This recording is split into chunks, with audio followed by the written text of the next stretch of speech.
kaginhawahan.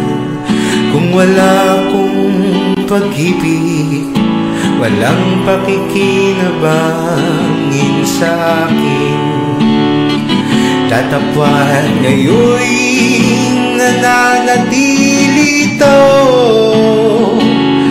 ang tatlong sangkap ng butihing pagkatao, ang pananampalataya, pag-asa at pag-ibig.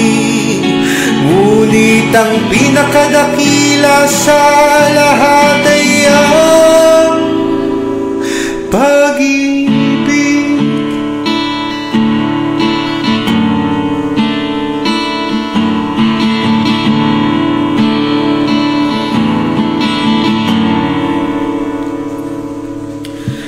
Ang pag-ibig ay laging mapagpahinuhod, taglay ang magandang loob. Ang pag-ibig ay hindi nagmamapuri, hindi mapagpalalo at hindi makasarili.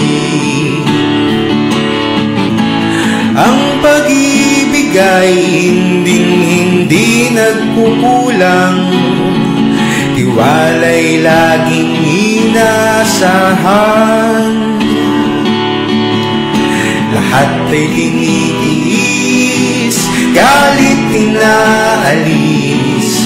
Kung ikaw ay may pag-ibig, halina't sumabay ka sa awit. Tatapwan ngayon'y nananatili ito,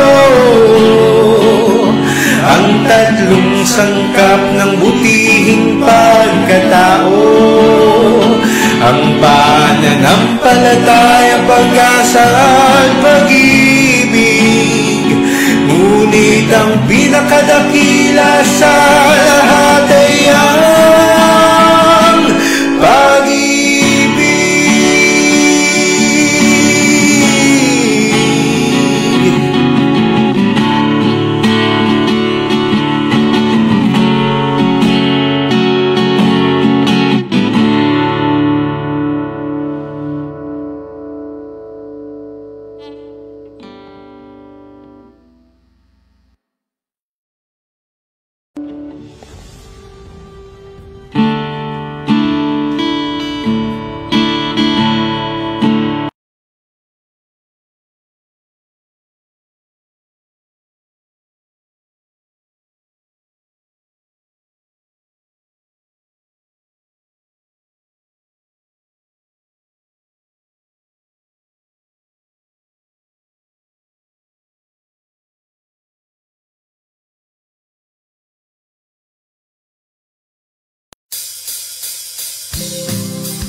Kapangyarihan sa ating Diyos ay nagdudulot ng kasiyahan.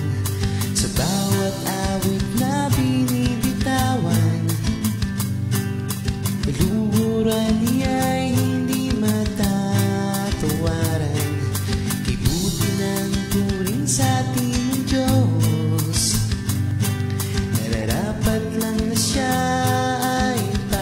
salamatan. Kung sa simpleng awit ay napagbibigyan, kaluburan niya ay hindi matatawaran. Ang pag-ibig na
Aming pinupuri ang banal mong pangalan, kadakilaan mo'y magpakilan pa man. Biyayang kaloob mo, di masayod ng isipan. Ikaw lang ang Diyos na di mapantayan. Ito lang ang tanging sa'yo'y aming ganti, ang pasalamatan ka ng bayan mong kasi. Gagandang loob mo ay mananatili, walang magbabago sa pagkakandili.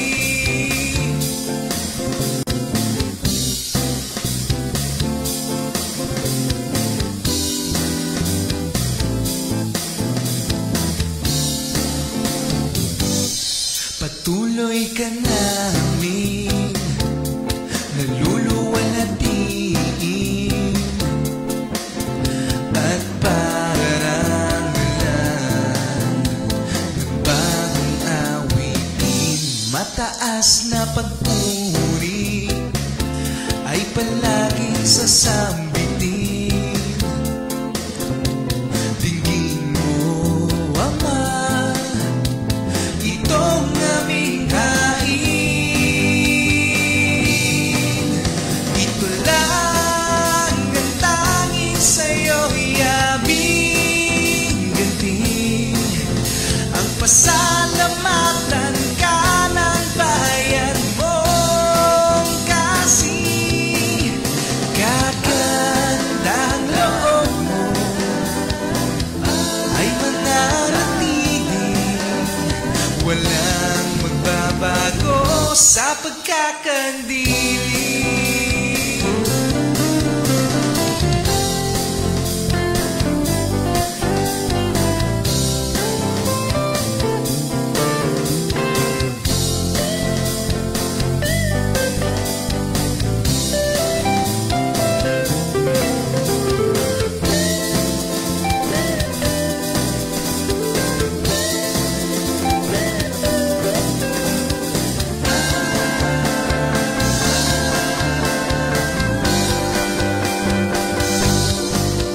Ito lang ang tanging sa'yo'y aming ganti, ang pasalamatan ka ng bayan mong kasi.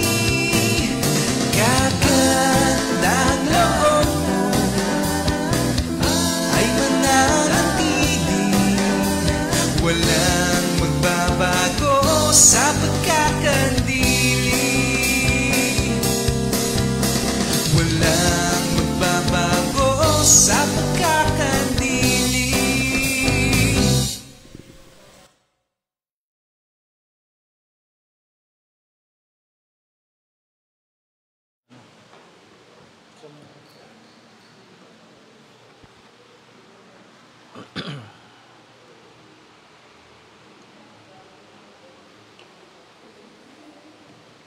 Mga kapatid, isang pinagpalang araw ang ipinagkakaloob sa atin ng Panginoong Diyos sa mga sandaling ito.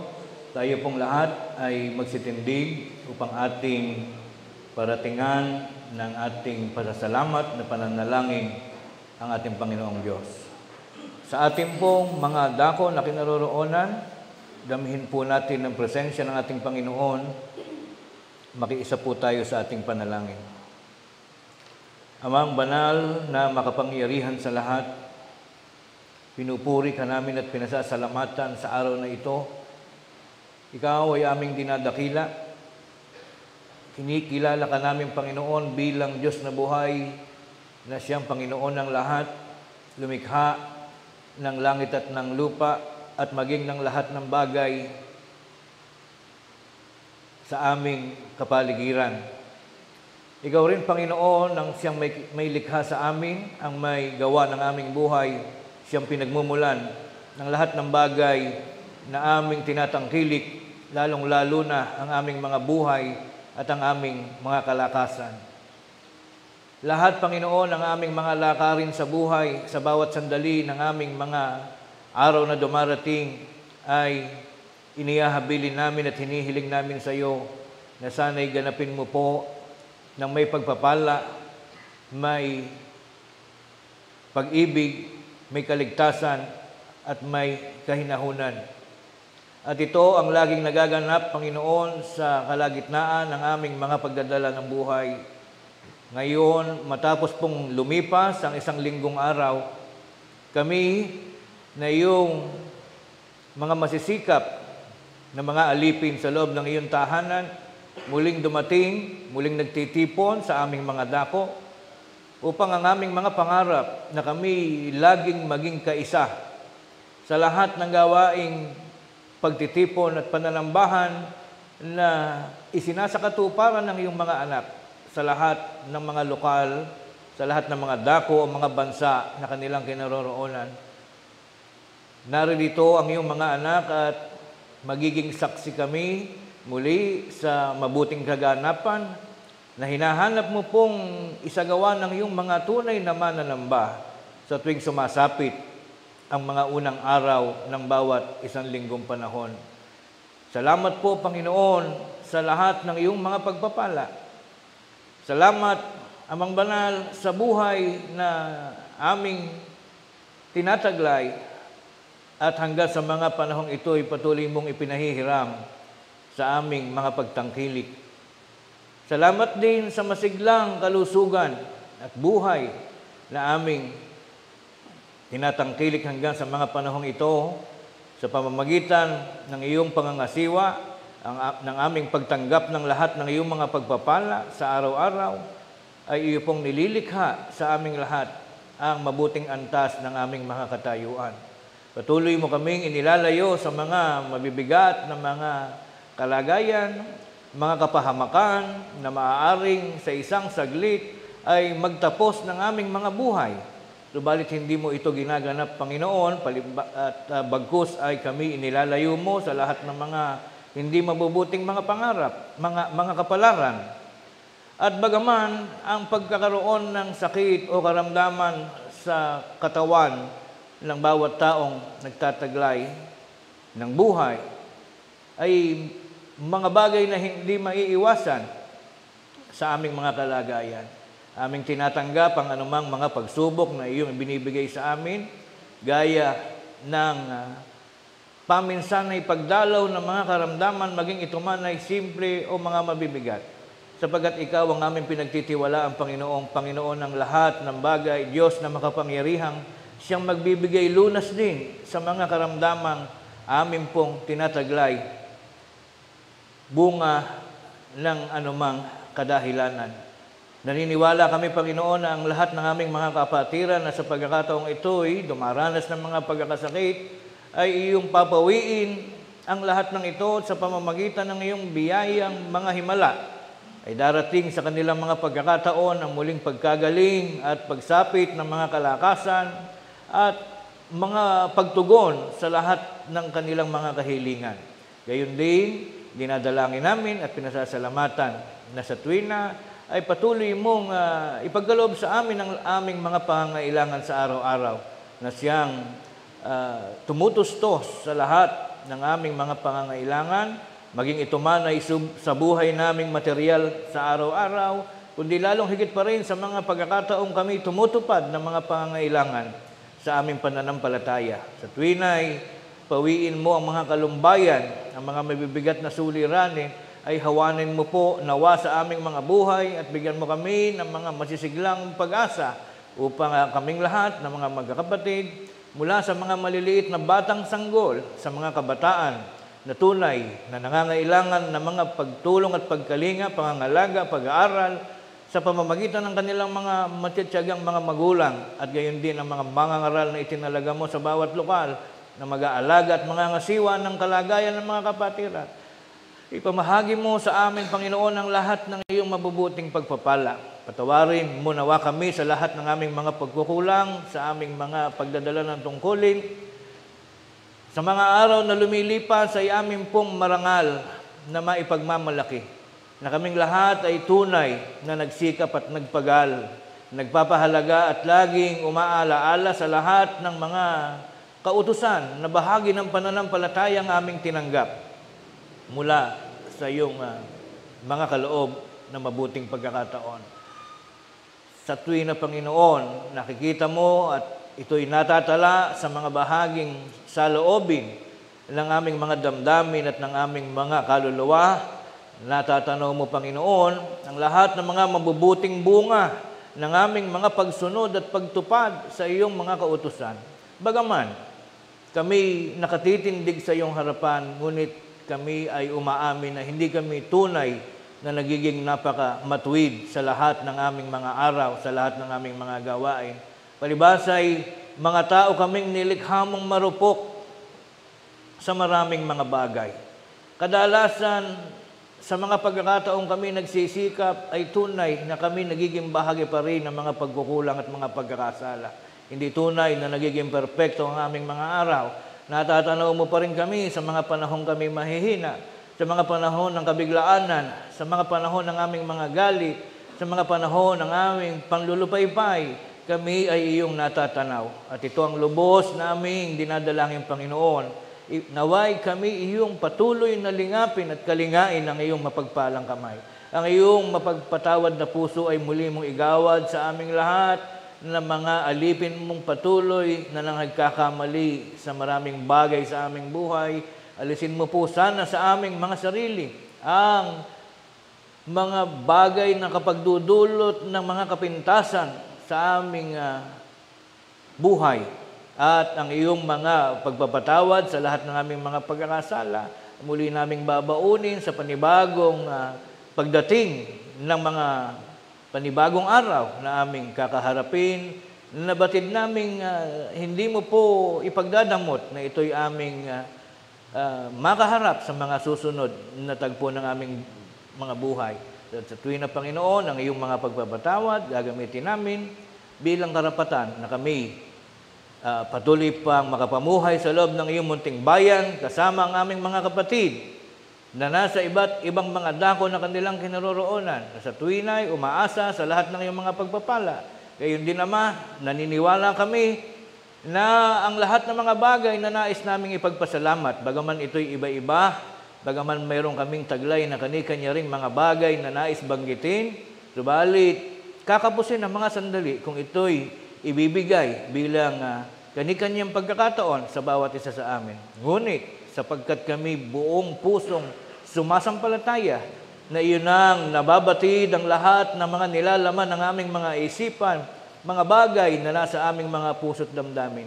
Hindi man namin banggitin ang lahat ng ito, Panginoon, buong pusong pagtitiwala ng aming nadarama na nakarating na sa iyo ang lahat ng aming mga naisin, at maging ang iyong mga katugunan, mga sagot sa aming mga mabubuting mga dalangin, ay alam po naming iyong ipatatanggap sa aming lahat. Sapagkat ito ay aming pinasasalamatan sa iyong pangalan at aming tunay na hinihiling sa pangalan ni Jesus na aming tagapagligtas. Amen.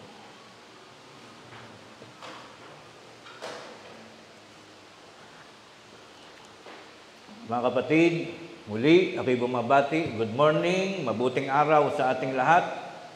Sa mga kapatid natin dito po sa lokal ng Sampaloc, San Rafael, Bulacan. At ngayon din ay naririnig tayo at napapanood ng ating mga kapatiran sa ibang mga bansa through our group chat sa messenger po sa ating GC ng OFW. Naka-live po tayo dyan. At binabati rin natin ang ating mga kapatid sa ibang mga lokal na nagdaraos din ang kanilang online pagsamba sa oras na ito.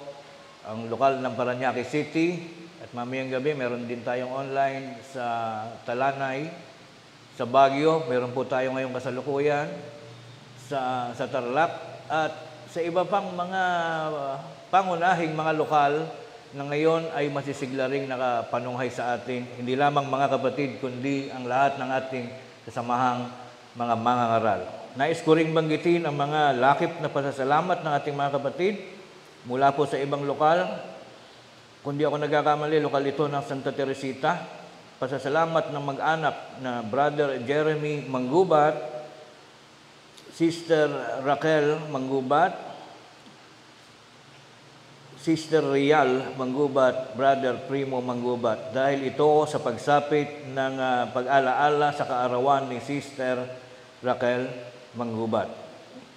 Dito naman po sa lalawigan ng Bulacan, dito po sa lokal na Sampaloc, lakip na nagpapasalamat sa Diyos, sina kapatid na Bong Santiago at kapatid na Dr. Renzel Santiago, magkasabay pong nagdiriwang ng pag-alaala ng araw ng kanilang pagsilang. Isang 52 years old at isang 31 years old, at gayon din ang kanilang pasasalamat dahil sa pagkakaloob ng kalakasan at mga biyaya sa pang-araw-araw na buhay. And of course, sa lokal pa rin ng Sampaloc, handog pasasalamat ni kapatid na Joey M. de Guzman dahilan sa pagsapit ng kanyang kaarawan sa pagliligtas sa mga karamdaman, sa mga biyaya, sa pagpapalang ipinagkakaloob ng Diyos sa loob ng isang buong taon, sa kanya at sa buong pamilya. Another one, pasasalamat ni Brother CJ de la Cruz dahil sa pagsapit ng kanyang ika-28 taong kapanganakan noong October 15, 2025 at papuri at pasasalamat sa Diyos. At yan po ang mga kapatid nating naglalakip ng pasasalamat, mga kapatid. Gayon din, nais nating banggitin ang lakip nating pakikiisa. Tayong lahat ay nakikiisa sa pasasalamat ng ating mga kapatid dahil sa mabuting gawa ng ating Panginoong Diyos. Isa sa pinakamahalagang mabuting gawa ay ang buhay na ating hinihiram, ang buhay na ating tinataglay, na ating naaalaala kung kailan nagsimula ang iyong buhay sa tuwing sumasapit ang iyong birthday. Ayan po. So ngayon po ay nasa ikatlong Sunday tayo ng buwan ng October 2025 at ang paksa po natin ngayon ay binalangkas, nirevise ni kapatid na Reynante Santiago, ang ating administrative minister, at ang paksapong ito ay tunay na makasaysayan sa lokal po, pagbangon ng lokal ng Maragondon, Cavite. Ito po ang ginamit ni kapatid na Abelino C. Santiago noong February 13, 1986. Ito po mismong paksang ito, may pirma pa ni kapatid na Abelino. Makasaysayan sapagat sa pamamagitan ng paksang ito, lumitaw at sumilang ang lokal ng Maragondon, Cavite. Ang pamagat po ng paksa tungkol sa pananampalataya, gaya ng ating mababasa, mga kapatid, ang apat na uring pananampalataya na binabanggit sa Biblia. At sa apat na ito, ano ang makapagliligtas? Gaya po ng ating mababasa. So bago natin tuluyang pasukin ang mga talata, ang mga verse ng Bible na siyang hinagilap ni kapatid na Abelino Santiago at ngayon ay ni-revise ng ating kapatid na Reynante Santiago, atin muna bigyan ng background. Itong pananampalataya ay napakahalaga na pinag-uusapan sabagat ito ay siyang dahilan kung bakit ang tao ay nagre-religion. Yung pananampalataya. Sabi nga ng meaning ng pananampalataya sa Hebreo 11:1, ang pananampalataya ay ang kapanatagan sa bagay na hinihintay, ang pag-asa sa mga bagay na hindi nakikita. Yun yung pananampalataya. Mas mataas ang step nito kaysa sa pagtitiwala. Kasi yung pagtitiwala, pag ginagamit nating mga tao, may katapat yun na to see is to believe. Kaya ka lang nagtitiwala dahil nakikita mo. Pero pag pananampalataya, sabi nga nung meaning, ito ay kapanatagan, panatag ang isip mo, naniniwala ka sa bagay na hindi nakikita. Ano po yung bagay na hindi nakikita? Tulad ng Diyos, hindi nakikita. Pero tiwala ka na may Diyos na siyang may likha ng lahat ng bagay, including tayo, naniniwala tayo yung may gumawa sa atin. Dahil may utak tayo eh. Hindi tayo katulad ng iba na ayaw maniwala na may Diyos. Kalokohan lang daw ang Diyos. Ngunit hindi naman maipaliwanag kung saan tayo nanggaling. Sabi ng mga scientist, tayo daw ay galing sa unggo. Nung tanungin naman ng kapwa marurunong saan galing ang unggo, ang paliwanag, galing daw sa bakterya, hanggang sa hindi matapos-tapos na tanong, saan galing ang bakterya, galing daw sa kung ano-ano, hanggang sa hindi na maintindihan kung saan talaga tayo galing. Bakit? Sapagkat hindi talaga uubrang walang gumawa sa atin. Ang pinakamagandang investment na magagawa natin habang tayo nabubuhay, maniwala ka na may gumawa sa atin. Napakahiwaga, napakaganda ng pagkakalikha sa atin ng Diyos. Tayo lang minsan yung hindi naniniwala. Kaya sa kawalan ng tiwala, baliwala na lang sa iyo relihiyon. Hindi ka na nag-iibig na maging bahagi ng isang religion. Hindi ka na nananalangin, hindi ka na nagpapasalamat sa Diyos dahil para sa iyo ay kaya mo namang mabuhay ng walang Diyos. Ganyan, mga kapatid, ang naging kasaysayan ng maraming tao sa bayan ng Israel noong unang panahon na siyang naging dahilan ng galit ng Diyos kung bakit nilunod ng Diyos ang mga unang bahagi ng tao. Ginunaw ang mundo, hindi inintindi ng Diyos na maraming nanay na buntis ang nalunod, maraming matandang pilay ang nalunod, pinatay, maraming mga batang sanggol na kapapanganak pa lang ay nilunod ng Diyos sapagkat kailangan niyang sundin yung kanyang pangako. Ang sino mang hindi tumupad ng kanyang utos ay mamamatay. Ganon nga nangyari at during the event of the unang paggagawnaw, 8 tao lang po ang naligtas. Hawa pa yung 3. Bakit Hawa? Manugang lang yun. Talagang yung first family, si Noe, yung kanyang asawa, at ang kanyang 3 anak. Plus yung 3 manugang. Yun lang yung composition ng 8 kaluluwa. Our big point is, napakahalaga ng pananampalataya. Kung gusto mong masampulan ng parusa ng Diyos, i-experience mo, subukan mo. Kaso, minsan lang mabuhay sa mundo. Subukan natin ang Panginoon kung talagang tayo ay mahusay. So, kung ayaw po naman nating masubukan at gusto nating tunguhin ang tamang takbuhin ng tao, bilang tayo nabubuhay na naniniwala tayong umuutang tayo ng araw, lakas, talino sa Diyos sapagkat siya ang may likha sa atin, pag-aralan natin ngayon. Paano ba tayo mabubuhay ng matuwid? Ano ang bagay na hinahanap sa atin ng Diyos habang nabubuhay? Meron ba siyang hinihintay sa atin? Meron ba tayong bagay na dapat gawin na hindi naman actually mahirap, hindi naman niya hinahanap araw-araw? Alamin natin kung ano ang 4 na uri ng pananampalataya. Unahin natin, Tito 3:10, ganito ang ating unang mababasa. Ang taong may maling pananampalataya pagkatapos ng una at ikalawang pagsaway ay itakwil mo. Kaya meron tayong pagtitiwalag eh. Di ba? And also, kaya pinipintasan natin o dinidigma o kinakaloko natin ng pananampalataya ng iba. Because that is our way ng pagtatakwil. Sinasabi natin ang kamalian ng iba para yung mga anak natin, para yung mismong sarili natin, maintindihan natin na kung pinipintasan mo kung ano meron tayo, kung nalulungkot ka, kung bakit tayo kakaunti, tingnan mo yung nasa labas, marami nga sila, ngunit mali naman ang mga pananampalataya. So what is the first kind of pananampalataya? Kung ano ating nababasa, ang unang pananampalataya ay maling pananampalataya. That is number 1.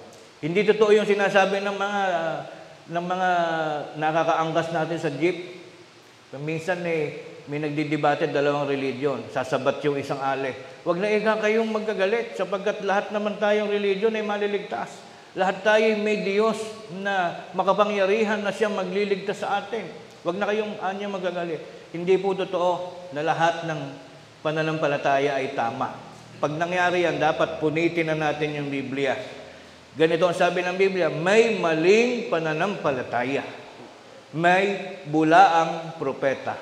Minsan po may sinabi, diba? Darating ka ang bulaang Kristo at bulaang propeta. Ganun pala eh. Pag lahat ng religion ay tama, wala nang bulaan. Hindi magaganap yung sinabi sa Biblia na may bulaang propeta. Hindi po ba? So we need to understand, we need to accept na at this present days, mayroon pong existing na mga bulaang relihiyon, bulaang pastor, bulaang propeta. Ano ibig sabihin ng bulaan? Fake. Hindi nagtuturo ng tama. May maling pananampalataya. As an inclusion, na lagi ko pong binabanggit kasi ito marami ngayon, and I am asking you, sabayan niyo po ako mag-research kung ano ang doktrina ng mga Baptist. Hindi po ako nahihiyang banggitin sapagkat pinopromote ko po yung kanilang doktrina. When you have your Google at your cellphone, hanapin niyo po Baptist Doctrine. Ito po ang magiging sagot. Baptist Doctrine states that salvation is received through grace alone. Sa Tagalog po, ang mga Baptist ay naniniwala na ang pagliligtas ay tinatanggap sa pamamagitan ng biyaya lang, at grace alone, ng biyaya lang ng Diyos, and by faith alone, pananampalataya lang. Sabi ng mga Baptist, sa amin kayo sumama, ligtas kayo agad. Basta manampalataya lang kayo na si Kristo ay tagapagligtas, ligtas na kayo. No more other activities. Sabi pa dito, and is not earned by good works. Biruin niyo pong kabalbalan nito, yung paghamak sa kautusan ng Diyos. Ang sabi ng mga Baptist, hindi na raw kailangan ang mga good works. Masyadong minamaliit ang Diyos, mga kapatid. Hindi na raw kailangan sumunod sa hindi na raw kailangan ng mabubuting gawa. Naiintindihan ba nila yun? Amerikano pa naman nang nagpasimula ng Baptist. Kaya ko po ito sinasabi, sapagkat ang utos, pag may maling pananampalataya, itakwil mo. Kailangan nating aralin, kailangan nating banggitin sa ating mga kapatid, dahil baka pagkakatinantenga, lumipat pa doon. Alam niyo po, ang mali sa grupong ito, mas magaling pa tayong tao kaysa sa Diyos. Bakit? Tayong mga tao maarte. Lagi nating gusto ang good works. When it comes to our household, sa loob ng bahay, ayaw natin ang anak natin, pinapasok ang sinelas. Gusto natin sa labas ng sinelas, lalo na't maraming alikabok, maraming buhangin. Sa labas yan, nagagalit ang nanay, nagagalit ang tatay. Ayaw natin ang tanghali ng gumising. Ayaw natin ang inaabot ng alas 9 sa pagtulog. Maarte tayo, di ba? Ayaw natin ng paggising ay wala pang sinaing. Ayaw natin nung linggo na yung labahin ay nandun pa sa lagayan ng labahin. What do we want? We want good works dito pa lang sa loob ng bahay. Pagdating sa trabaho, ayaw natin ng mga tauhang absent ng absent. Ayaw natin ng tauhang kwentuhan ng kwentuhan na hindi katrabaho, na puro sweldo lang ang gusto. Maarte tayo. What do we want? We want good works. When it comes to bigger and larger community, sa barangay o sa province o sa bayan, galit tayo sa mga mandarambong, mga corrupt na mga congressman and everything. Yung mga inuubos ang pera ng bansa. Di ba galit tayo?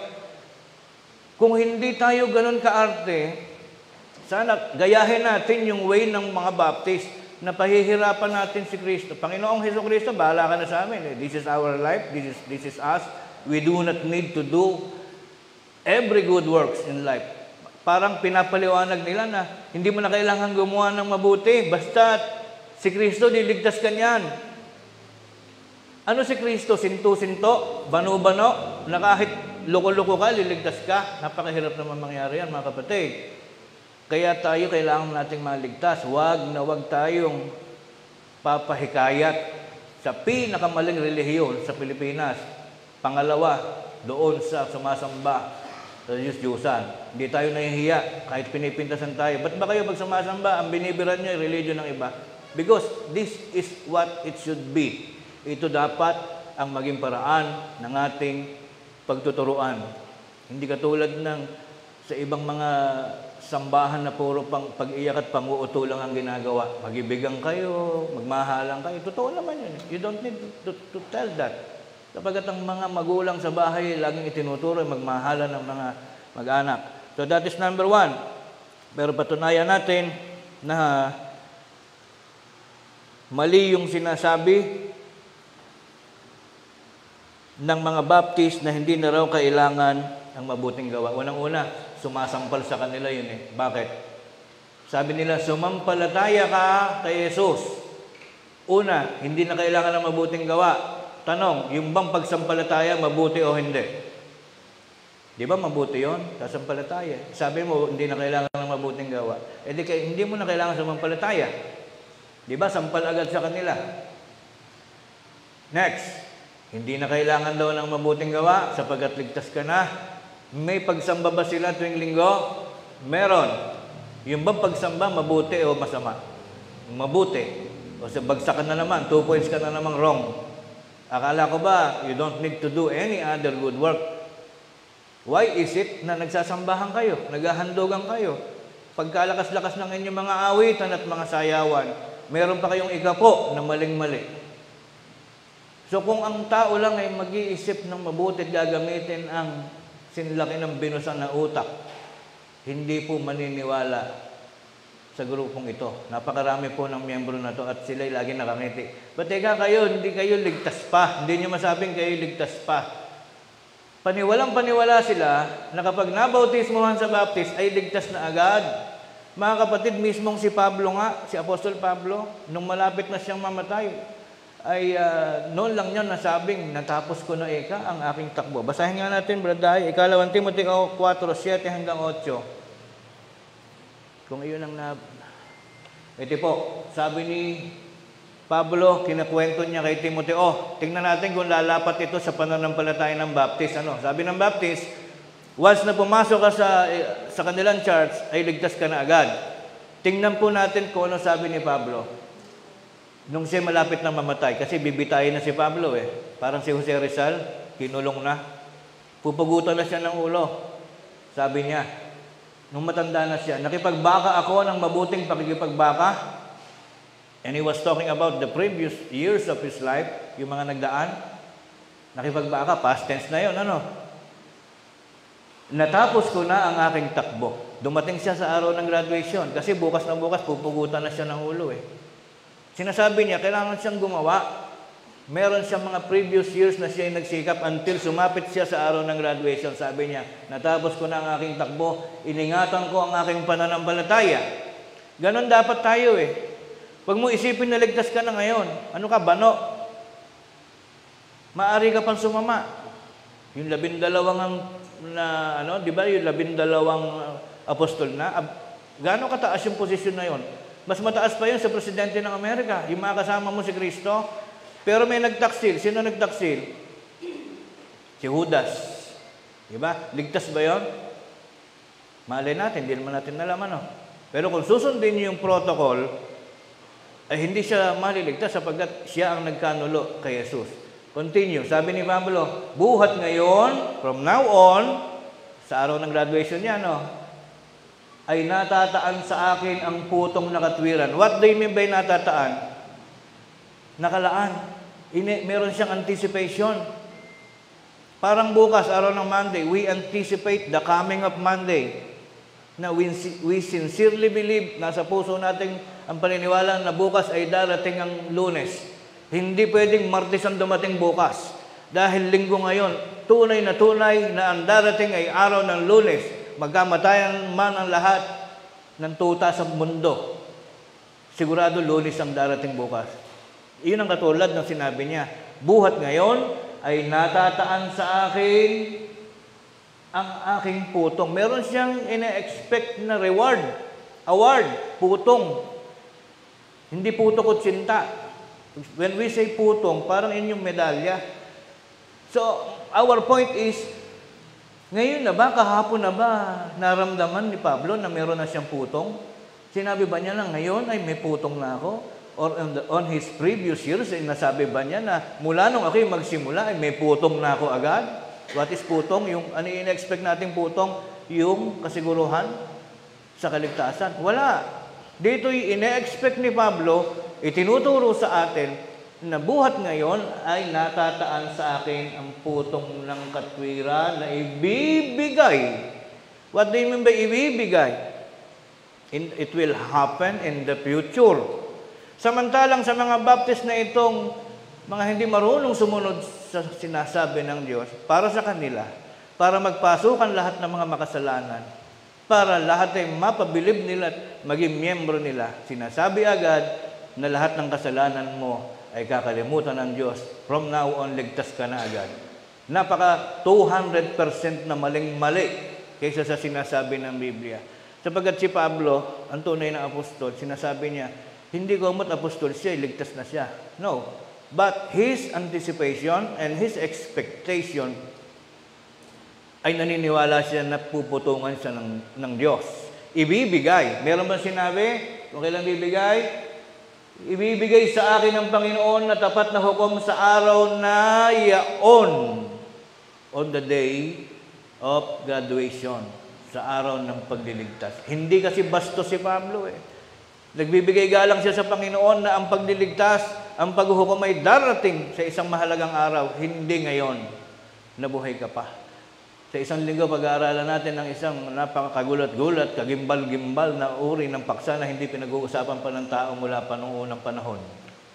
Kasama yan sa mga karunungan na nais ng Diyos na ating maintindihan. So, in this talata, nakita natin, ang kaligtasan pala hindi pa ngayon, hindi mo pa mapipil.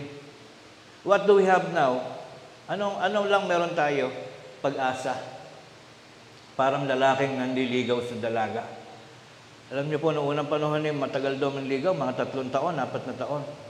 Ngunit pag ngumiti yung dalaga, kaming mga binata nung araw, ay para ka bang nilukuban na ng pag-asa na natutuwa ka na, ngumiti sa iyo eh. Parang karas mo rin ako eh. Pero ayaw umamin na mahal mo ba ako? Basta ika. Pero pagka ikaw ay ngumiti sa binata, ibig sabihin gusto mo rin. Meron kang, hindi mo man nakikita yung mismong oo, yung mismo tinatawag na bayang banal, parang nakita mo na. Meron ka ng pag-asa. Ganon din yung sinasabi ni Apostol Pablo. Bagaman wala pa sa kanya yung putong, yung kasiguruhan, nararamdaman na niya dahil sa mga nagdaang panahon ang kanyang pagsisilbi sa Diyos. At katulad natin, hindi tayo pumapalya sa lahat ng pagsunod sa utos ng Diyos. Ganon din ang ating feelings. We do not say na tayo ligtas na. Instead, may pakiramdam tayo na mahigit-higit na tayo ng konti, may pag-asa ka na. Pero yung sabihin ngayon ligtas ka na, para ka ng Baptist. Huwag nating pangunahan ang Diyos, sapagkat siya ang magbibigay ng putong sa araw na yaon. Magbigay galang tayo. Let us expect the unexpected. Pero let us anticipate what you did, the result of what you have done. Antayin mo ang resulta ng kung ano ang iyong ginawa. Ang sabi dito, kundi sa lahat din naman ang naghahangad sa kanyang pagpapakita. Ano sabi pa ng Baptist? We do not need to do good works. Ano uli sa Tagalog yun, mga kapatid? Naiksi lang to. Hindi na raw kailangan ng mabuting gawa. Ililigtas ka na lang daw, automatic. Balbal na pananampalataya. Patunayan natin na kailangan ng mabuting gawa, mabuting pag-uugali, katulad din ng ugali natin sa bahay. Ayaw natin ng mga anak na hindi sumusunod sa magulang. Ayaw natin ng mga kapitbahay na balbal, ng mga tauhan na balbal. Pati tayo din ayaw natin ng mga kalokohang bagay. Sapagkat yan ay number 1 na utos ng Diyos. Dito po sa unang Timoteo 3:15 pala. 3:5 na ilagay ko dyan. Anyway, kabisado natin yan. Ito ang ating flag carrier na talata. Dapat kabisado natin. Ngunit kung ako'y magluwat ng mahabang panahon, ay upang, ayan pala, malaman mo kung paano ang dapat sa mga tao na ugaliin. Yung bullseye. Ugaliin. If you are going to believe the doctrines of this Baptist church, hindi mo na iintindihin ito dahil sa Baptist. Hindi mo kailangan mag-ugali na maganda. Kahit balasubas ka, ililigtas ka pa rin ni Kristo. Kahit hindi ka marunong umalala sa Diyos. Kahit bastos ka, ililigtas ka ng Diyos. Sapagkat, ito ang kanilang doktrina, you don't need to do any good work. Maling-mali, sablay. Kaya lahat ng maniniwala doon at magiging miyembro doon at makamatayan, sablay na sablay, impyerno pupuntahan. Kaya matuwan tayo mga kapatid, wala man tayong pinagmamalaki, pero tama ang ating sinusunod. Yun ang pinag-uusapan. Sabi, dapat malaman mo kung ano dapat na ugaliin nila sa bahay ng Diyos na siyang Iglesia ng Diyos na buhay, haligi at suhay ng katotohanan. At yun ang pangalan ng ating religion. So ano nga yung unang pananampalataya? Maling pananampalataya. Let us go now to the second one. Santiago 2:26. Sapagkat kung paano ang katawan na walang espiritu ay patay, ay gayon din ang pananampalataya na walang gawa ay patay. Ito yung baptist Nananampalataya pero ayaw gumawa. Ano tawag doon? Pananampalatayang patay. Iba, lahat ng bagay na hindi na gumagana, pantapon Sa maraming bagay sa ating buhay, kapag ka wala ng silbi, di ba pinapalitan? Hindi maganda sa paningin, hindi maganda sa expectation ng tao. Nung ikaw ay gumagamit ng gulok na ayaw ng gumana, tinatapon na yun. Anything na wala silbi ay kinukonsider na patay. Ang mapalad lang na patay ayon sa Biblia, mapalad ang mga namatay sa paglilingkod kay Kristo. Yun lang ang may pakinabang na patay. Pero kapag ang pananampalataya may patay, impyerno, patutunguhan mo.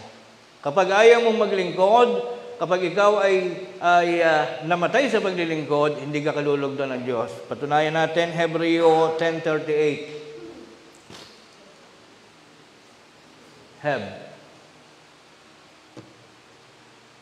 Ngunit ang aking lingkod na matuwid ay mabubuhay sa pananampalataya. Tama rin naman sabi ng Baptist, manampalataya kay Kristo. Pero ayaw nila nang gumagawa. I-stop sila sa paggawa. Tama, pwede ba pagka nag-stop, hindi ka na gumawa? At kung siya ay umurong, what do you mean by umurong? Sa ating mga Tagalog, ang pag-urong, paghuhugas ng pinggan. Kaya, urungan mo nga kay plato. Ginawa ng bata, tinadyakan pa atras yung mga plato, basag, nagalit yung nanay. Bakit mo binasag? Sabi niyo po, urungan Pag umurong, ibig sabihin, backward, stepping backward. Not actually stop, pero paatras ang ginawa mo. Urong. Ibig sabihin, nag-submit ka sa sarili mo ng paatras. Hindi ka na nagtuloy.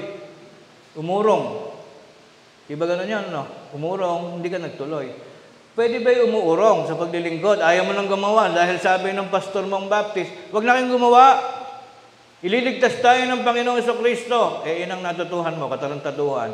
Umurong ka. Sabi ng Diyos, ngunit kung siya'y umurong, hindi kalulugdan ng aking kaluluwa. Sulong. Ipagpatuloy mo yung pag-urong sa paggawa. Kung gusto mo subukan ng Diyos, na iurong din ng Diyos ang buhay mo mula bukas. Pag nakaranas ka ng yung mabulag pa lang, baka malungkot ang aking nanay. Minsan yan umiiyak, hindi ko na makita. Bahagi naman ng pagtanda talaga yun Unahin muna natin yung paglakas, saka natin sigasuhin yung muling paglinaw ng mata. Ganun pa man, talagang ganun ang tao Pag naranasan mo yung na-aksidente at naputol ang dalawang paa mo, doon ka palang titino.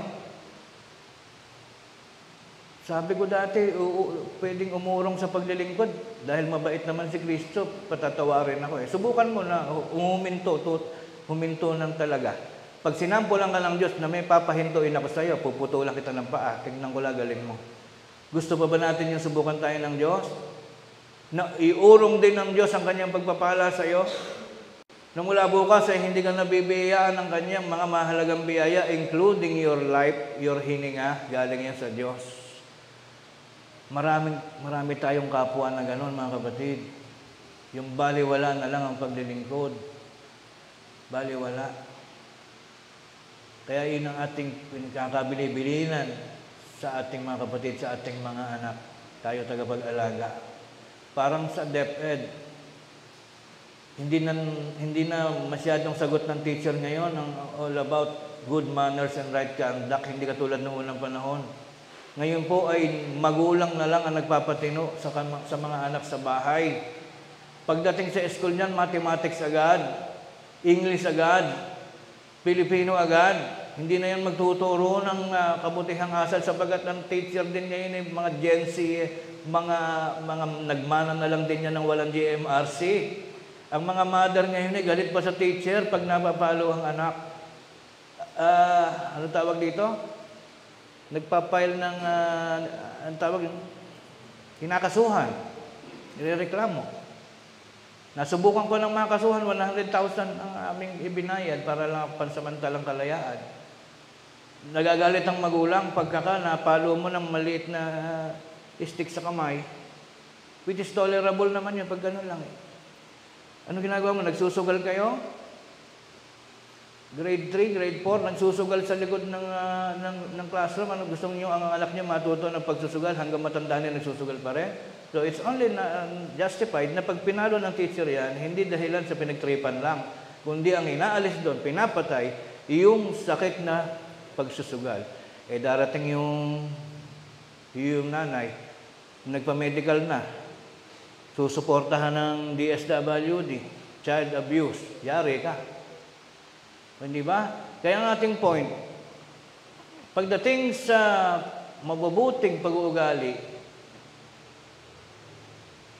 magulang na nagtuturo niyan. At ang mga pastor during the church works sa ating mga Sunday worship. Kaya mahalaga yan. Eh pag wala kang inaatinan, habang buhay ka ng balbal, na wala ka naiintindihan kundi bumili ng ulam at bigas. Akala mo yun lang mahalagang bagay sa buhay mo. Hindi mo alam na mahalaga yung gumawa sa atin, magbigay galang ka. Gusto ng Diyos na makilala mo siya bilang sa Kanya mo inuutang ang iyong buhay. Siya nagbigay sa iyo bilang biyaya ang buhay. Pero hindi naman kailangan na huwag mo nang pahalagahan. Thank you. Magte-thank you pa ba ako sa iyo? Binigay mo naman ito. Wala akong utang sa iyo. Not like that. Always consider na kahit binigyan ka ng buhay, kailangan mo pa rin magpasalamat. Eh sa anak, gano'n ang hinahanap mo, di ba? Ayaw natin ng anak na lapastangan. Yung pinag-aral mo, kung ilang pong noodles ang naipasipsip mo, ilang latang S26 at ang naipasuso mo eh. Tapos nung lumaki na siya pa mas magaling kaysa sa'yo. Di ba ayaw natin nun? Ganon din ang Diyos sa atin. So, the second one is patay na pananampalataya. The first one, maling pananampalataya. Pero almost the same yun eh. Number 3. Anong uring pananampalataya? Santiago 2:19. Ikaw ay sumasampalataya na ang Diyos ay iisa. Mabuti ang iyong ginagawa. Ang mga demonyo man ay nagsisisampalataya at nagsisipanginig. Tingnan mo yun, pati demonyo nananampalataya. What is the difference between you and other people? They are saying, we also believe. We believe in God. These are the kinds of other religions na nagsasabi din sila'y sumasampalataya. Kaya sinasabi ng matatanda, timo lahat ng religion nananampalataya. Totoo yun. Ang totoo, pati demonyo nananampalataya. See? Hindi ka maiiba sa demonyo. Basta mali ang religion mo, para ka na ring demonyo, na mismong demonyo nananampalataya kay Kristo. Takot ang diablo sa Diyos eh.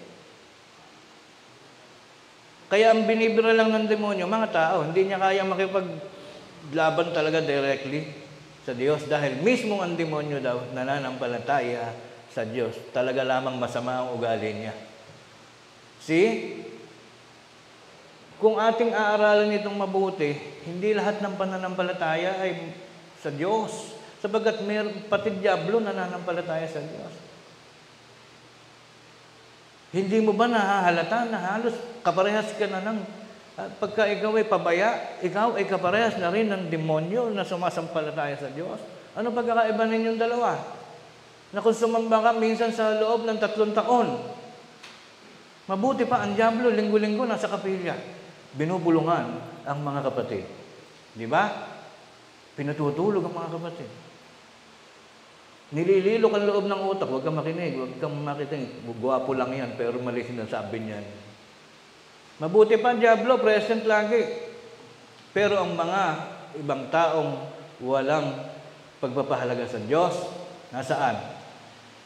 Nasa swimmingan, nasa kung saan-saan, nasa lasingan, araw ng linggo, hindi pinapahalagahan. Kung tutuusin, sino mas matino? Yung demonyo o siya? Matino yung demonyo, linggo-linggo nasa chapel. When it comes to attendance, kaya napakahalagang talata nito. Oh. Hindi ko sinasabi mong sumasampalataya kay the best na. Hindi sapat na sumampalataya kasi kailangan makita yung uring pananampalataya na matinong pananampalataya. May klase ng pananampalatayang kasing klase ng pananampalataya ng demonyo. Kung meron kayong pagdadalawang isip sa talata, just means Santiago yan, Santiago, James. Ang English ng Santiago ay James. Hanapin nyo sa, dapat ito, nababago na ito, brada, ay baka mali ito. Yung just ay James o Santiago 2:19, ang dating Biblia, o yung pagbabasa po kayo ng Biblia, ito hindi lahat ng Biblia ay matino. May Bibliang nirevise, pinablish ng mga saksi ni Jehovah. Mayroong Biblia na pinablish ng Iglesia ni Cristo, siyempre para sa papabor sa kanila. Yung magandang balita ng Biblia, pinablish ng Roman Catholic, siyempre lahat ng papabor sa kanila. Ngunit ito, ang pinakawalang bahid ng kahit na anong self-interest o vested interest. Ito po ay match na match sa Bibliang galing sa Hebreo na nahukay po na bago ma-translate ng Tagalog, tinranslate muna sa English ng King James Version at noong 1901 ay inirevise naman ng American Standard Bible na kung iisa-isahan mo yung translation, wala nagkukulang. Pag doon kasi sa magandang balita Biblia, pinuntahan mo yung unang Timoteo 3:15, wala na. Pinapagaan nila kumwari yung salita para madali daw maintindihan. Pero dinidelete naman nila yung mga halaga. Ang nakalagay doon sa magandang balita, ang Diyos ay may bahay. Di ba nabago na? Ang bahay ng Diyos na siyang iglesia ng Diyos na buhay. Pero pag binasa mo sa magandang balita, ang Diyos ay may bahay at siya'y buhay. Kumbaga sa mga palaka, nagtakbuhan na, hindi mo na mahagilap. Kung kailang lulutuin na, nawala pa yung palaka. Kaya ganun kadelikado magbasa ng Bible. Now, my point is, sasabihin ng iba, meron pala salitang demonyo na nananampalataya. Meron po. Kaya pag yung mga kapitbahay natin, kahit mababait yan, makakautang tayo ng bigas yan, ulam, hindi ko mo mabait, ay okay na sa Diyos. Let us always remember, tayo rin, pag nagpabaya, magiging kapantay na natin ang diablong sumasampalataya. Ganun po kahirap. Huwag tayo maniniwala sa mga Baptist na parang easy-easy lang maligtas. Manampalataya ka lang daw kay Kristo, ligtas ka na. Mga baliw yun. Hindi uubra na hindi tayo gagawa ng mabuti dahil sa buhay pa lang natin sa lupa. Mababarangay ka pagka hindi ka naglubay ng katatapon ng basura sa kung saan-saan nakitang-kita sa CCTV. Tingnan ko lang kung maiparis mo yung relihiyon mo sa pamamahala ng barangay. Barangay tanod pa lang, maigpit na. Si Kristo pa gagawin mong easy-easy na kahit walang yaka, ililigtas ka. Mahirap mangyari yon. Napakahirap. Kailangan nating tumino at kailangan nating sumunod in rules and regulation ng tao, lalong-lalo na batas ng Diyos. Okay, let us go now to the final kind of pananampalataya. Recall muna natin ulit, review. Ano yung una? Maling pananampalataya. Next, patay na pananampalataya. Pangatlo, demonyong pananampalataya. Napakapangit pakinggan ano. Baka mamaya tayo pa nakashoot dun eh. And let's go now to the fourth. Ano yung fourth? Hebreo 10:39. Ngunit tayo'y hindi doon sa mga nagsisibalik sa kapahamakan. Yung nag-iglesia ka na, na-realize mo na yung mali mong previous religion, sumuko ka na, nabautismuhan ka na, bumalik ka uli doon. Ito kundi doon sa may pananampalataya sa ikaliligtas ng kaluluwa. Dapat hanapin mo, yung pagka na-realize mo na yung mali mo, pumasok ka, ay i-continue mo, dire-diretso, sapagat ito yung pananampalataya makapagliligtas. Ito yung hindi na bumabalik sa maling gawa. Ano ibig sabihin nun? May continuity. Ito, mga kapatid, brothers and sisters, ang pananampalataya mo ngayon. Yung pananampalatayang makapagliligtas. Kahit nawala yung mga hinahanap mo. Naiinggit ka sa iba, meron silang Philippine Arena. Meron silang ganito ganyan, malalaking mga batikana sa iba't ibang mga bansa. Hindi madadala sa buhay na walang hanggan yun, mga kapatid. Ang dapat nating ipagmalaki at dapat nating gawing tuntunan o palatuntunan sa ating buhay, hindi mahalaga ang ibang bagay.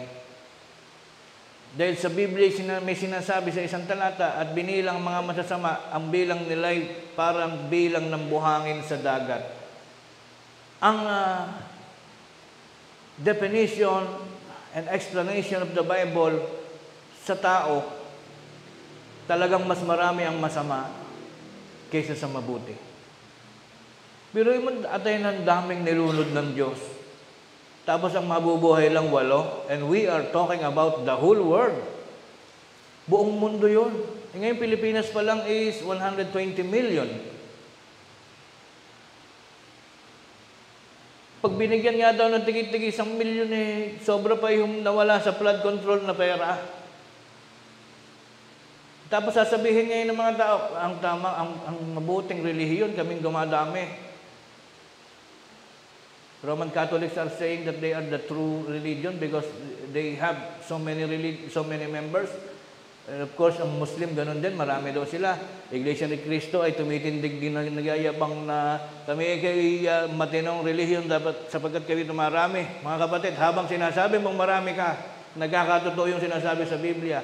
Ang bilang ng mga masasama, sindami ng mga buhangin sa dagat. Ano sabi? Pag ginanon mo raw yung buhangin, yung mga nalalabilang, ang siya maliligtas. Kaya hindi ito contest ng paramihan, patinuan ito kung sino marunong sumunod sa Biblia. Ngayon, bilang huling talata, ano ang sinisiguro ng Biblia tungkol sa mga relihiyong mali, patay at diabolong pananampalataya? Huling talata, Galatia 5:20 hanggang 21. Ano ang mapapansin sa mga maling pananampalataya na dapat nating layuan? How would you say that your religion is wrong? Paano mo masasabi, magigage, masusukat kung ang religion may mali? Una, may pagsamba sa Diyos-Diyusan. May ino-nominate ba kayong ganyan? Makakasakit man ang damdamin. Pag ikaw ay nandyan na, Santa Maria Elementary School, layuan mo ang relihiyong sumasamba sa Diyos-Diyusan. Naniniwala sa pagkukulam. Kung lalo na yung mukhang mangkukulam, okay lang yun, mukha lang Pero yung ikaw mismo nangungulam at naniniwala ka sa mangkukulam, that is wrong. That is a kind of wrongdoing. Mga pagtataniman, pag-aaway-away, mga pagtatalo, mga paninibugho, pagkakaalitan, para magkakamag-anak, di ba yung pansinin niyo yung members nila, sila nagbabaranggayan, sila magkakasama sa piitan, sa Manila City Jail, dito sa Bilibid Prison, nakapatay ng tao, ng hold up, nag-corrupt. Tanungin mo religion. Nung araw ang tawag doon biodata, ngayon resume. Is pare-parehas ang religion, Santa Maria Elementary School.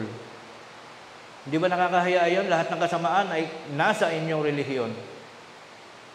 And the good thing kapag konti lang, can you remember a name ng kapatid natin na ngayon ay nasa bilangguan? Wala. That is the perk or that is the essence of being, having a minimal number only. Meron na ba kayo nabalita ang member na Iglesia ng Diyos na Buhay kay Kristo Jesus na nakapatay? Lamok, meron. Di ba? Yun ang ganda ng kaunti. Magkakapatid ay magkakakilala, naggagalangan, hindi man mag-ibigan.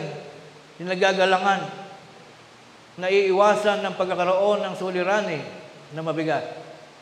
Walang alitan, walang paninibugho, mga pagkakampi-kampi. Yung kumakampi naman, umaalis, di ba? May umalis sa atin, hayaan na sila doon. Yun yung mga kampi-kampihan. Pagkakabahabahagi, mga hidwang pananampalataya. So there is talaga meron talaga maling pananampalataya. Huwag na ipauso ngayon hanggang sa mga kapatid nating mag-aasawa at mag-aanak. Huwag nyo nang ituloy yung paniniwala sa mga susunod na generation na lahat ng pananampalataya ay pwede. Pang-uuto lang yun. Yung iba nagtatayo ng religion, non-gospel, non-sectarian. Uy! Ano ibig sabihin nun? Puro gospel lang, puro Biblia. Pwede kayo umattend kahit ikaw ay Iglesia ni Cristo, attend kayo rito. Kahit kayo Muslim, attend kayo rito. Kahit kayo Katoliko, umattend kayo rito. Bakit ganon? Ba't pwede lahat? Paano ang gusto'y abuloy? Yun yung mga nakapepeke, yun yung mga nandadaya, mga non-sectarian, full gospel, Christian ministry. Ang El Shaddai, ang kasaysayan yan, 30 years ago, isa rin siyang part ng Roman Catholic. Sabi sa mga Roman Catholic, huwag kayo mag-alala. Pag linggo, sa Katoliko kayo simbahan sasamba. Pag Lunes, Biyernes, Sabado, dito kayo sa El Shaddai. Sa gilid ng dagat, saan ba yun? Tabi ng office ng Senate office, sa may GSIS. Doon sila, milyon silang naggagamutan sila. May mga pilay doon, may mga ketong. And then, minarket na sila, may tindang itlog na nilaga na may sticker ng El Shaddai, sandals na may tatak ng El Shaddai, langis ng niyog na may tatak ng El Shaddai. Ginawa ng palengke yung El Shaddai. And what is the best on that? Hindi nagpatayo ng kapilya ang El Shaddai, nandun din sa simbahan ng Katoliko ang kanilang pangalan, DWXXI, El Shaddai, nang hihiram ng miyembro sa Katoliko. Ito namang mga miyembro na to, kundi ka ba naman uto-uto. Dalawa religion mo. Pag Sunday, Catholic. Pag Biyernes, El Shaddai. Anong kalokohan yun? Ganyan din yun nandito. Marami pong relihiyong kahit na mabuti. At lahat po ng religion, walang magtuturo ng masama. Walang religion nagtuturo na patayin mo nanay mo at paluin mo ng tubo ang iyong tatay. Walang ganon. Lahat ng religion ang tinuturo, mahalin mo ang Diyos. Mahalin mo ang iyong pamilya, igalang mo ang iyong nanay, mag-iibigan kayo. Lahat ng religion ganyan ang turo. Pero kailangan mong intindihin na hindi lahat ng relihiyon ay tama. Merong mali at hidwang pananampalataya. Last, mga kapanaghilian, mga paglalasing, mga kalayawan, at mga katulad nito. Tungkol sa mga bagay na ito ay aking ipinagpapaunang ipaalala sa inyo, tulad sa aking pagpapaalala ng una sa inyo, na ang mga nagsisigawa ng gayong bagay ay hindi magsisipagmana ng kaharian ng Diyos. Saan tayo tinamaan? Yung salita, timoy yung paglalasing. Mga lalaki kasi, bawal po ang paglalasing. Paano ba malalaman paglasing na? Pag naiihi na sa salawal. Pag wala na sa maayos sa mga pananalita, na yung mga lalaki kasi, bunga ng progreso, pagunlad, ay nagiging bahagi ng buhay ay yung kwentuhang pangkalalakihan na uwi sa inuman. Kung kaya pong iwasan directly ang alak at inuman, mas maganda. Pero we cannot strictly and specifically put into our rules na bawal ang uminom. Kasi po, Lagi ko nga pong sinasabi, kahit nung unang panahon ng Biblia, si Kristo pa tagagawa ng alak. Kaya nga nagiging pinta sa atin, ba't ka sa inyo pwedeng uminom? Sa Biblia nga, may alak, paano gagawin mo? Ang bawal ang maglasing. Iba po ang umiinom sa naglalasing. Ang naglalasing, pag umuwi ng bahay, nanununtok. Or the other way around, siya ang sinusuntok at pinapalo ng Durabox na asawa. Ba't di ka papaluin? Ginawa mo CR yung cabinet. Diba? So, kaya ko lang binanggit. Pag binabasa ko kasi, ayoko nung tinatamaan ako.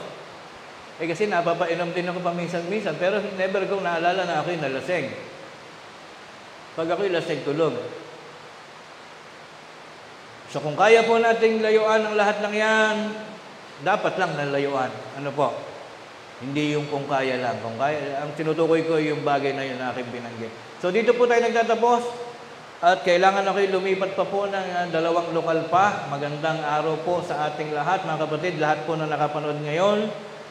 Kayo po ay aming kasama sa mabuting gawain sa pagkakataong ito. Lahat po tayo ngayon ay magsitindig muli. Humiling tayo sa Diyos ng pamamatnubay sa ating lahat. Dito po sa muling papasok na isang linggong panahon. Panginoon naming Diyos, amang makapangyarihan sa lahat, salamat po ng marami sa iyong mga pagpapala sa araw na ito. Salamat sa iyong mga paggabay sa amin sa pamamagitan ng iyong mga turo na pawang natatala ng malinaw sa iyong ebanghelyo at sa iyong banal na kasulatan. Salamat sa isip at sa dakilang pangunawa na ipinagkaloob mo sa amin na amin pong naiintindihan. Hindi lamang mga simpleng bagay, kundi malalalim na bagay na nakasulat sa banal na kasulatan na hindi maunawaan ng maraming aming mga kababayan. Nawa Panginoon ay itulot mo na maging ang iba sa mga hindi nakakaalam ay dumating ang panahong sila ay makakilala rin ng iyong mga katotohanan at maging kasama din namin sa paggawa ng mga tunay na pananampalatayang siyang kinakailangan sa aming buhay. Salamat po sa iyong mga katuruan na kaming lahat habang nabubuhay ay kailangang magbigay galang, umalala at lumikha ng maraming mabubuting gawa. Salamat sa pagkakataong ito na bagaman sa aming mga abang kalagayan, kakaunti ang aming mga bilang.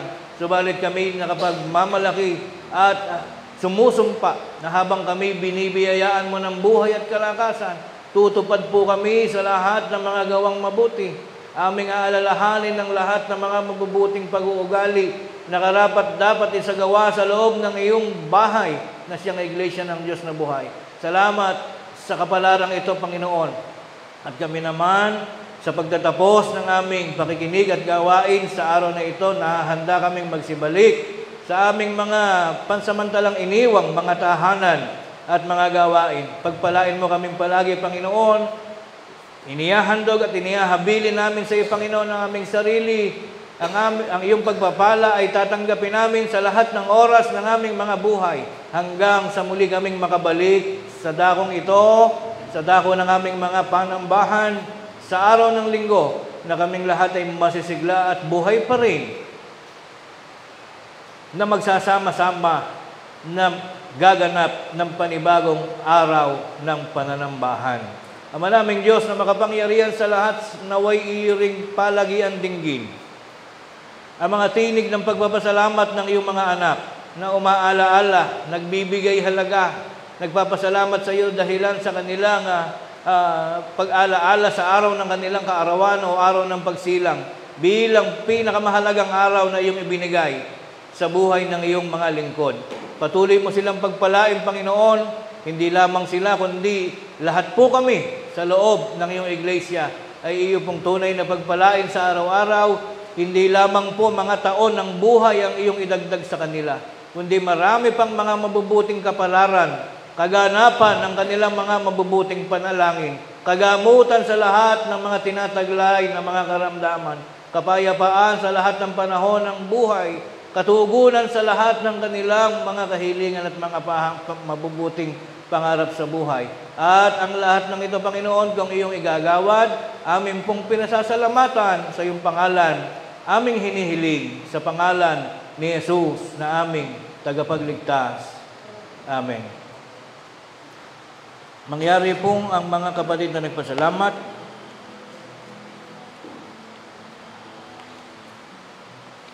ay pumarito upang tumanggap ng basbas ng pagpapala ng ating Panginoong Diyos. Tayo pong lahat at ang mga naglakip, pagpalain nawa kayo ng Panginoon at ingatan kayo, paliwanagin nawa ng Panginoon ang kanyang mukha sa inyo at mahabag sa inyo, ilingap nawa ng Panginoon ang kanyang mukha sa inyo at bigyan kayo ng kapayapaan. Maaari na kayong maupo. Umawi tayo ng awit ng paghahandog. Narito kami na iyong alipin at na pipisan sa iyong piling dalangin, awit ay inihain.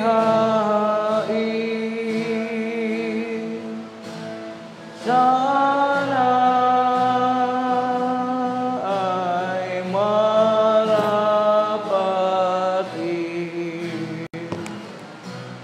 banal na handog ang tanging alay ng iyong lingkod ay bendisyonan ng kaya ng Panginoon. Ang handog na ukol sa Espiritu ay tungkulin na lingkod ni Kristo upang ipahayag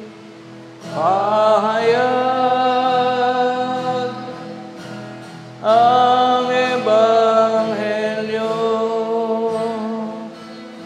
ng kanyang ministeryo. Tayo po'y muling magsitindig, mga kapatid. Tayo muling manalangin. Ama naming Diyos na makapangyarihan sa lahat, narito po Amang Banal ang isa sa mahalagang bunga ng aming mga tapat na pananampalataya. Narito ang salaping handog na ngayon ay pinagsikapang maipagkaloob ng iyong mga hamak na alipin, na bagaman kami po'y naniniwala, hindi man ikaw ang siyang tuwirang gagamit ng salaping ito ay amin pa rin inihahandog sa iyo, Panginoon.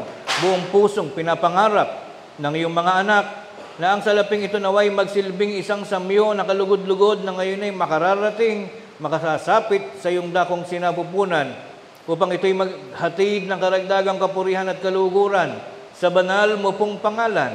Iyo po sanang basbasan, Panginoon, at iyong pahintulutan na ang salaping handog na ito'y maging mabuting kasangkapan ng iyong iglesia, upang ito'y magamit sa pagtataguyod ng mga pag-unlad, pagtustos sa mga proyekto nito, gaya ng mga pagawain, mga pagtulong sa mga kapatid sa pamamagitan ng iba't ibang mga kadahilanan. Ang ilang mga bahagi ng salaping itong tinitipon ng iyong pangasiwaan naway patuloy na magamit ng iyong mga mangangaral sa lahat ng panahong sila'y naghahatid ng iyong mga aral at salita sa lahat ng mga lokal na kinaroroonan ng mga alipin mong mga tagapakinig sa tuwing sumasapit ang araw ng mga pananambahan. Ang ilang bahagi pa rin ng salaping itong aming tinitipon ay patuloy na magamit ng iyong iglesia sa mga gawaing ikatatawag pansin pa ng ilan pa naming mga kababayan at mahal sa buhay na naghihintay na sila'y makarinig din ng iyong katotohanan, dumating sa kanilang buhay, ang sila'y makasama namin sa loob ng iglesia, tumitiwala at nananampalataya sa iyong dakilang mga aral. Ama naming Diyos na makapangyarihan sa lahat, ang halaga ng salaping handog na ito, ganap po namin ngayong inihahandog at ipinagkakatiwala sa iyong banal na iglesia sa pamamagitan naman ng kaalaman ng aming tagapagligtas na si Kristo Jesus. Amen. Awitin natin ang doksolohiya. Ang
At ngayon, sa bisa ng karapatang minsang ipinagkatiwala ng Diyos sa Kanyang kinakasangkapang mangangaral, naway tanggapin natin ang walang hanggang pag-ibig ng Diyos Amang suma sa mga langit at nawa ang Kanyang biyaya at pagliligtas sa pakikilakip ng Kanyang banal na Espiritu ang siyang patuloy pa ring maghari sa ating mga buhay mula ngayon at magpakailan paman. Marami pong salamat, mga kapatid, hanggang sa muli.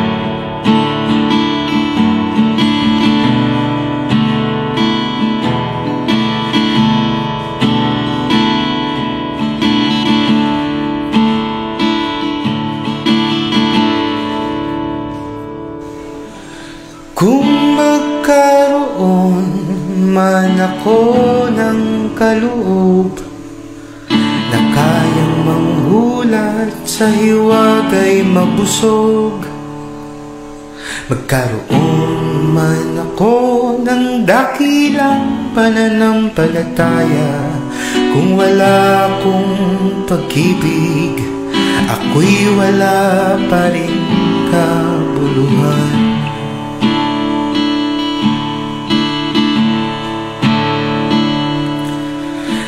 Kung ako'y maging matulungin sa dukha, magbigay ng anumang kailanganin nila, maialay aking buhay sa kanilang kaginhawahan. Kung wala akong pag-ibig, walang pakikinabangin sa akin.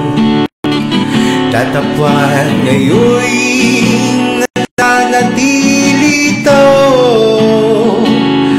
ang tatlong sangkap sangkap ng butihing pagkatao, ang pananampalataya, pag-asa at pag-ibig. Ngunit ang pinakadakila sa lahat ay ang pag-ibig.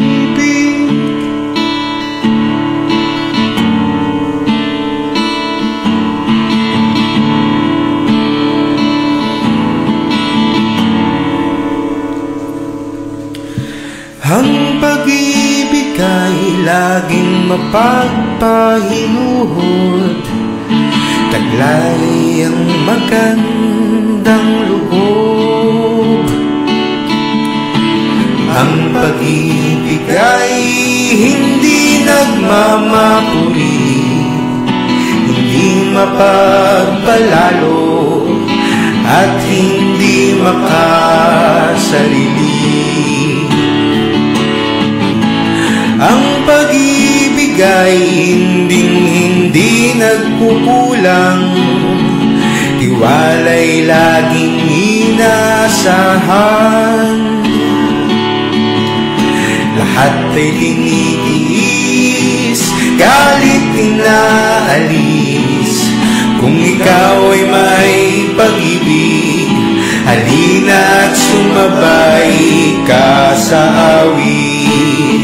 Datapwat ngayon'y nananatili ito, ang tatlong sangkap ng butihing pagkatao, ang pananampalataya, pag-asa at pag-ibig. Ngunit ang pinakadakila sa lahat